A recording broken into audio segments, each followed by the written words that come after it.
the show, a spate of apparent soldier suicides has put the issue of mental illness in the military in the spotlight again. Police are investigating 3 deaths of soldiers. It's suspected that they took their own lives, and all 3 of them served at least 1 tour in Afghanistan. Let's take a look at the number of suicides in the Canadian Forces. These are the figures for male regular force members in the last decade. And as you can see, the numbers range from a low of 7 in 2006 to a high of 21 in 2011. The military says the numbers can be random patterns or indicate the beginning of a trend. There were also 11 women members who committed suicide in the last decade. So that's a look at the numbers. But is the military doing enough to help soldiers suffering with post-traumatic stress disorder and other mental illness? What other support should the government provide? Joining me now, the Parliamentary Secretary to the Minister of National Defence, James Bezan, and in St. John's, Jack Harris. He is the NDP defence critic. Good to see you both, gentlemen. Thanks for having us. Hi. James Bezan, let's start with you. Give us a picture of what the government is doing to help with mental health for Canadian soldiers and veterans. Well, once we came to power, one of the first things we did, we set up these joint personnel support units and started staffing them up with mental health professionals to deal with our soldiers as they return from theater, to deal with all sorts of injuries, but all their operational stress injuries and PTSD and depression, and help them with that transition back into civilian life. We've increased the budget by over $100 million to a total of $420 million a year now for health within the Canadian Armed Forces. That's for health overall, not mental health specifically? Mental health has been increased as well, and it's now up over $50 million within that unit. So that is significant investments. We've hired a significant number of psychiatrists and therapists and psychologists to the level that we've almost doubled the number that were there before we came to government, and we're continuing trying to improve upon those numbers. And also, in comparison to our allies, we have the highest ratio of mental health workers to soldier in our... Do you know what that ratio is? I couldn't tell you off the top of my head, but it is significantly higher than the United States, Britain, or Australia. Okay, Jack Harris, just your general perspective on how well the government is doing in dealing with the issue of mental health for vets. I think we've got to start, first of all, with the death of 3 soldiers in 48 hours through suicide.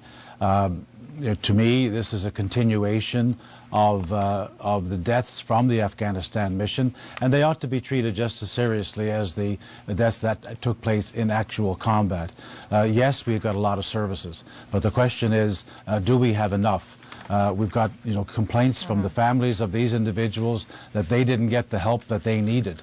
And we're doing a study now in the Defense Committee. We're hearing stories as well of people who suffered from misdiagnosis, not having access to the services at the right time, being discharged for medical reasons when they don't get pensions, other negative experiences that people have had, failure to deliver services in a timely fashion. We've seen problems at Petawawa, etc., which the government now says is fixed. But the issue here is what are we doing? Why are we still having these deaths? And what are the answers? We've got 50 outstanding boards of inquiry on suicides, some going back as far as 2008, 5 years old, where we don't have reports, we don't have what are the lessons learned, we don't have what could we have done to prevent these suicides from happening. That's just not good enough. Okay, I do want to get to something that the Ombudsman for the Department of National Defence said today, but talk about those military inquiries into the deaths, James Bezan. Is there not a different way to go about things? I know in the UK, for instance, they have the coroner investigate, so it's a little more open, it's a little more transparent as to what happened. And I think the numbers here are a little bit misconstrued as well, because there is a 2-stage process. So as soon as a death occurs, the Canadian Armed Forces immediately goes in, assesses the situation and the cause of death, and makes a report, and that is just a matter of weeks. But then there is the Board of Inquiry that then takes a little more time and goes into more detail, and that really starts dealing with, what could we have done better, if anything, and then what type of recommendations recommendations are made back to the department to ensure that there was supports or not for those individual cases. Now, there is a bit of a backlog, but we initiated reviews in 2011 and 2012, and things are improving, and we're continuing to implement improvements to the Board of Inquiry review process. What would it take to make that go away, though? Those 50 inquiries since 2008 remain incomplete. Like, that's a big number. Yeah, what would it make it so that backlog isn't there? Like, what would it take? More people? Would it take? And that's the thing that the Chief of Defense Staff has made a priority and has tasked the Surgeon General in looking at speeding up that process. Us as a government has said that we want this turned around, and so we are starting to see those improvements happen and getting those resolved. Jack Harris, what do you think it would take to see that change? Well, you know, the one case, we're talking about 50 different suicides here now. I mean, there was one case gone before the Military Police Complaints Commission. That's the Stewart Langridge case. The Board of Inquiry they seem to forget about it. You know, so it's not simply putting more people to it. The reports that are out there, they've got to be given the priority they deserve because we're looking at these inquiries are what gives you the lessons learned. What could we do better? What can we fix? So we need those reports, we need that information, and we need it yesterday. But on that point, these are serious situations. They're traumatic, and our condolences and sympathies lies with all the families that have had to live through this. And it's their family, it's their friends, it's a military family, because they are brothers and sisters in arms, and they really are a close-knit group. So we want to make sure that those reports are done properly, that we get we don't want to come to any hasty decisions either. And so it's important that they do a thorough job. But there is ways that we can expedite it, and that's what we are looking at. Okay, I want to get to something that Pierre Daigle, the Ombudsman for the department, told CBC News Network earlier today. Here's what he had to say. Take a listen. It was identified in 2002 that the forces would need about 147 care providers, which was done before the Afghanistan war. And this was never been met, so they were 15–20% short of that. So the chronic short undermanning is definitely a key issue here. So why is that? Why has that not been met? If there was a target, there was a realization that that's the kind of number that would be needed after Afghanistan, and yet the number hasn't been met. Actually, the number is in excess now of over 300 of everybody working on mental health within the Canadian Armed Forces through the JPSUs, through the Integrated Personnel Support Centres. So and those are across Canada. Now, we know that he says there's 147 care providers done before the Afghanistan war, and it was never met. Yeah, well, and it may have not been met before the Afghanistan war, but it has been met now, is what you're saying. There is often, because things are always fluid, personnel situations and staffing changes. We've addressed some of those by ensuring that those that are reservists can stay on permanent as Class B reservists within the Canadian Armed Forces to have that continuity within our JPSUs, and that was meeting some of the suggestions made by the Ombudsman. And we also had... So that was right in there, and there's 42 positions, and we've also made sure that the Department of National Defence and Canadian Armed Forces can fill all their civilian jobs that they require to meet not only the Ombudsman's recommendations, but all the staff positions that are sitting vacant. Jack wants in there, because I mean, if the Ombudsman is saying that there's some sort of understaffing problem with mental health, I question whether that is an issue.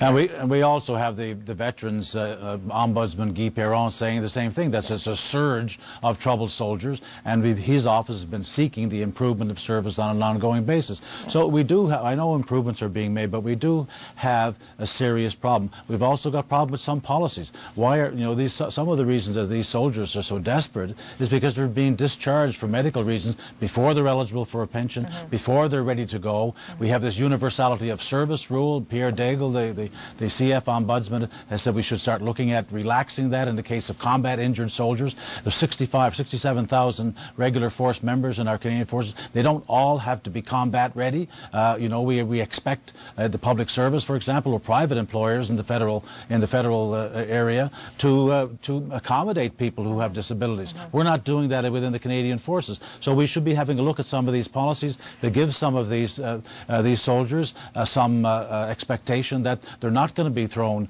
to their own devices and suffer great financial losses and not be able to support their families. Without saying that there's a cause and effect here, because we don't know the circumstance of these three individuals, and perhaps we will eventually.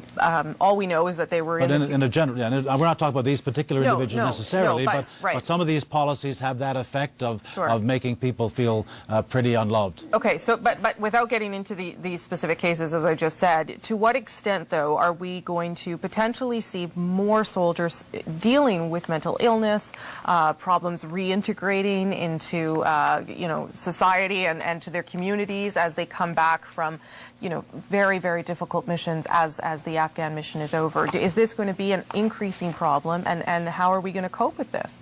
And this is something that we're going to continue to work on and look at. And as Jack mentioned already, we are working at this issue through our study at National Defense Committee on the care of very ill and injured, and making recommendations to government on how we go forward. The government itself is also looking at research not only here in Canada but in the United States, which is showing that there is no connection between suicide and deployability, and those that return from theater. They haven't made any of those connections yet through any of the experience that they have on a much larger scale than what we have in Canada.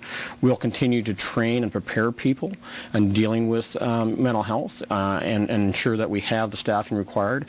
We're going to, there is, I guess, look at the availability of mental health workers on a whole within the country. I'm not sure the U.S. is the model here. No, I'm not. They're now suffering more suicide deaths than combat deaths in the U.S. And in Canada, we know that we have the exact opposite effect, that suicide within Canadian Armed Forces is lower than the civilian population on a per-rated basis. Yeah, go ahead, Jack Harris. Yep.